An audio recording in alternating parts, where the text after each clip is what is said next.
Boa tarde. Eu também quero agradecer o convite, a confiança, a fé que a gente tem na humanidade, né? Assim, a Estela confiou na palavra de alguém sentado aqui para falar alguma coisa em nome de um grupo. Então eu já vou explicitar que eu vou fugir do egocentrismo, vou tentar fazer esse exercício, que é difícil no nosso tempo, né? Mas que é uma leitura minha. Então eu falei para o grupo que eu vou trair muito e vou já deixar claro que é uma traição posta aqui, né, diante da minha leitura do que a gente discutiu. Eu comecei propondo pensar nas palavras também, porque eu gosto muito das palavras, isso é por um fetiche pessoal, por uma tara pelas palavras que eu tenho, mas eu falei de um espanto que eu tive. Eu, antes de trabalhar no Centro Cultural São Paulo, trabalhei durante um ano na Bienal, na 29ª, com essa equipe muito importante na minha formação, na minha vida. E fiquei 12 anos trabalhando em sala de aula. Eu nunca dei aula, eu sempre vendi aula, muito baratinho às vezes.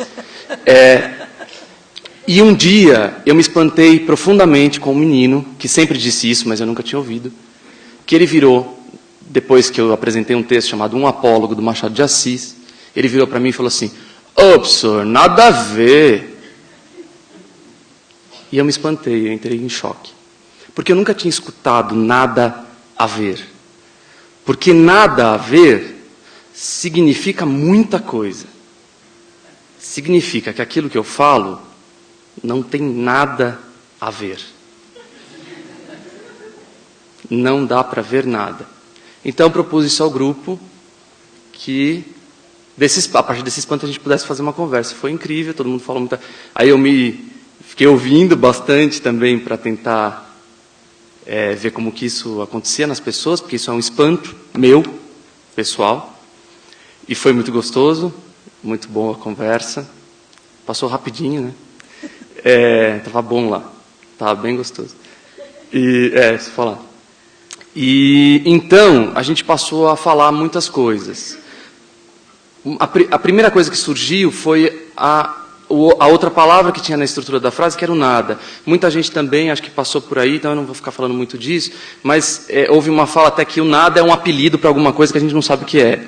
Gostei. Alguém falou do Beckett, do Samuel Beckett, sobre essa ideia de o nada ser um excesso, né? O nada como um excesso de informação, um excesso de coisas. É tanta coisa que a gente está no nada. Um excesso de significado, um excesso de dizeção, né? De dizeção, de palavratório. E aí a gente ficou nessa conversa e, de repente, eu propus um exercício que eu gostaria de fazer aqui agora, muito rapidamente, porque a gente só tem 10 minutos. E eu já devo ter gastado uns 4. Então, alguém tem um poema decorado? Bom, pode ser um texto, qualquer texto. Decorado. Vem aqui rapidinho, por favor. Vai rapidinho, rapidinho, que a gente tem 10 minutos. Vamos lá. 2 pessoas. Vocês dividem, tá? Vocês dividem a ocasião. Então é o seguinte, a gente fecha o olho, pode ser? A gente fecha o olho. É um exercício, tá bom? Fecha o olho. Pera um pouquinho. Como a gente vai ouvir a voz dos dois, você corta dos 3. Não, tá dentro, todo mundo tá dentro. Você veio, né? Então é o seguinte, vocês vão falar assim umas 3 frases do que você tem de texto aí, pra gente não se alongar muito. Vocês passam o microfone. A gente fecha o olho, tudo bem? De preferência até vira a cara para eles. Que essa é a experiência, tá bom? Vira a cara mesmo, faz de conta que você não está aqui. O que vocês quiserem. Amor, humor. Isso tudo que você me diz sem dizer nada. Vida que vivi, sonhos que sonhei. Rapidinho, né? A gente fez muito rápido, lá a gente fez um pouquinho mais demorado. Não, tudo bem. Como foi tudo muito rapidinho, muito forçado, é assim.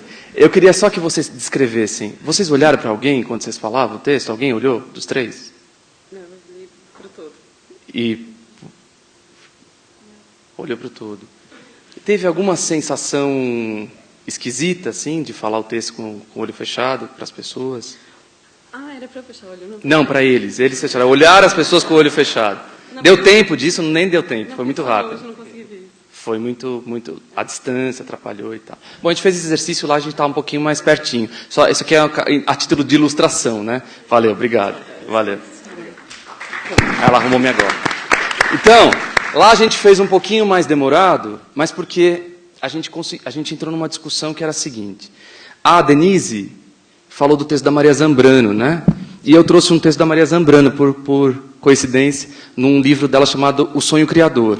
E Maria Zambrano diz o seguinte, aspas, o ver, o estar a ver, é em realidade o culminar da relação vivida, da vivência completa, ver-se visto, olhar-se olhado. E pelo contrário, para ficar parado a ver, para olhar sem outra intenção que a de ver, há que esquecer-se de si. Há que não se sentir por um momento. Há que parar o tempo.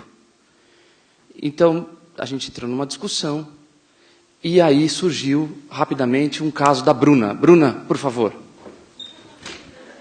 É tudo muito rápido, tá? Então, é uma história que eu compartilhei das muitas histórias que a gente conversou lá. Foi que eu morro de medo de aranha, morro mesmo, de tipo gritar, desmaiar, já fiz até xixi uma vez, né? Enfim. E eu cheguei em casa um dia muito tarde, eu estava sozinha, difícil eu chegar sozinha e ficar sozinha em casa. E assim que eu abri a porta, eu vi uma armadeira correndo perto do meu sofá.